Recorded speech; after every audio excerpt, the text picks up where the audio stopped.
Listen, last night I went through a crazy, traumatic situation. My wife and I, we were sitting on the steps and we heard some gunshots. And, as I'm telling her to come in the house, I seen this guy coming around the block, dipping behind bushes and whatnot. And as I'm watching him and trying to get my wife into safety, I see the guy just, falling behind bushes. And I looked over and I seen him was staggering and he collapsed. So, I told my wife, he got shot, he had got shot. So, she called 911 and I told her, I gotta go over there and help this guy. So I rushed over there with some blankets, with a blanket and, and as I go over there, I see all the blood coming from him. And and he just whispering like, can you help me? Can you help me? I've been shot. So I grabbed him and I put the blanket and whatnot on his where I see the blood coming from. And as I'm laying there holding him, as we waiting for the cops or the ambulance to come, this guy, I started talking to him, trying to comfort him. And I asked him his name. He told me his name. And then I asked him. I said, how old are you? And he said, I'm 15 years old. And, at that point, I just, I don't know, I just felt, I don't know how I felt actually. I ain't gonna lie, I don't know how I felt. He told me he was 15, he told me his name. And as I'm sitting there trying to tell him, I'm here, he was like, no, who are you? Who are you? And I said, right now, I'm your friend. I'm your friend right now. And he laid back on my chest. He was in my arms as I'm applying the pressure to him. He laid back in my chest, and he looked up behind me, behind him, and he looked me in my eyes, and he said, am I going to die? And, I didn't know how to answer that question, but I said, listen, no matter what's going to happen, I'm not going to let you die, man. Like, I'm not going to let you die. And he was like, I'm scared. He said, I got shot. Why would they shoot me? Like, and he was saying, and just crying and so much pain and so much fear. And, he just kept saying like, am I going to die? And I'm telling him, you're not going to die, man.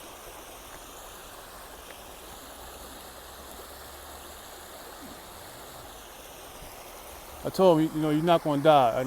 I got you. I got you. And, I probably watched too much TV and whatnot because it was like, I was like, he was like, why are you holding me like that? And I was like, well, I'm just applying pressure to the wound. Because I don't know, I was watching too much TV. I feel like, you got shot, I got to apply pressure to the wound, So, sitting there holding him. And he said, turn around again. And he looked at me and he said, like, if I die, tell my mom I love her. And I said, I'm not going to let you die, man. I'm not going to let you die. I said, you're going to stay with me, man. Like, we're going to be here. We're going to ride this out together. I'm not going to let you die. And he was like, I just want my mom right now. He's like, can you get my mom? And, my wife came over and, she got his mom on the phone and I'm sitting there holding him. And he was like, yo, just tell my mom I love her. I don't know where she at. Just tell her I love her. And, the ambulance came and the fire rescue came. The cops came, took him to the hospital. And the little boy is 15 years old and been shot 5 times. Like 5 times. And I don't know, what this kid, I don't know what he could have done to get shot 5 times. But he was shot 5 times and he landed in my arms with blood.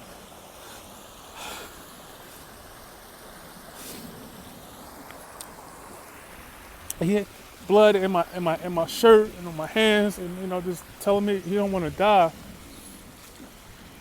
And I don't know, like why I was there to be there for them. And I tell you, I do so much. I try to do so much, for the youth in our community. I promise you, I do, man.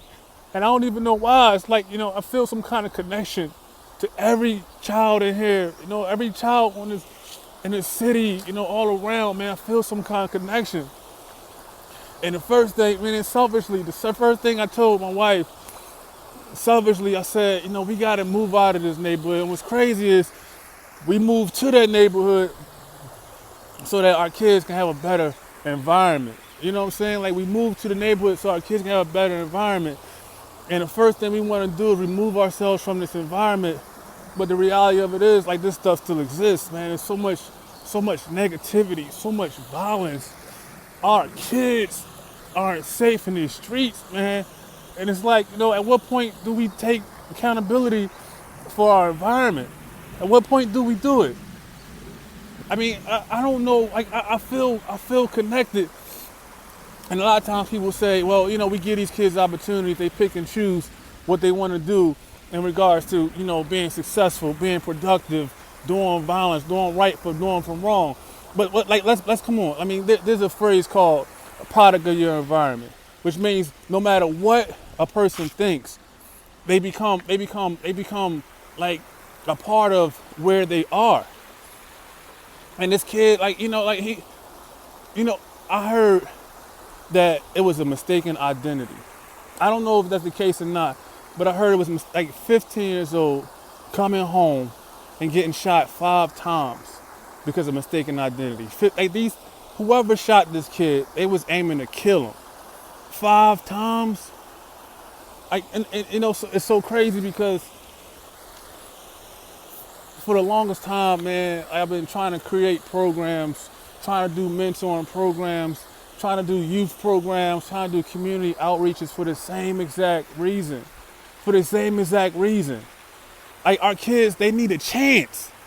They need a chance. They need us. They need the people in our communities to step up and say, we're going to lead you. We're going to provide you.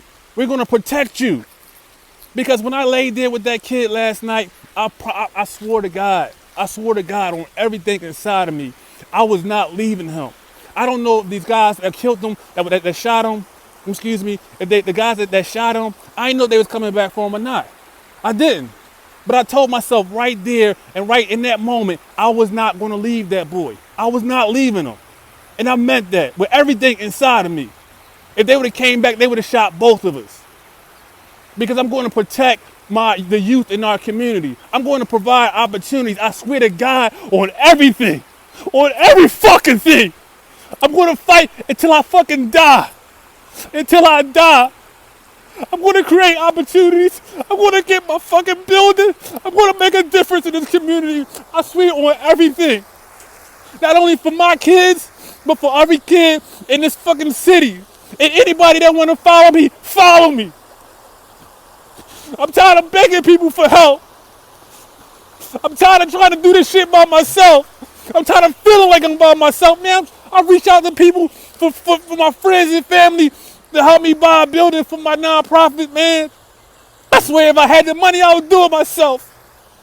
I would do it my goddamn self, but I don't.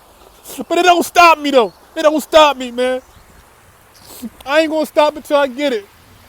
That's on everything. That's on everything, man. I know God gonna provide a way. I know he is.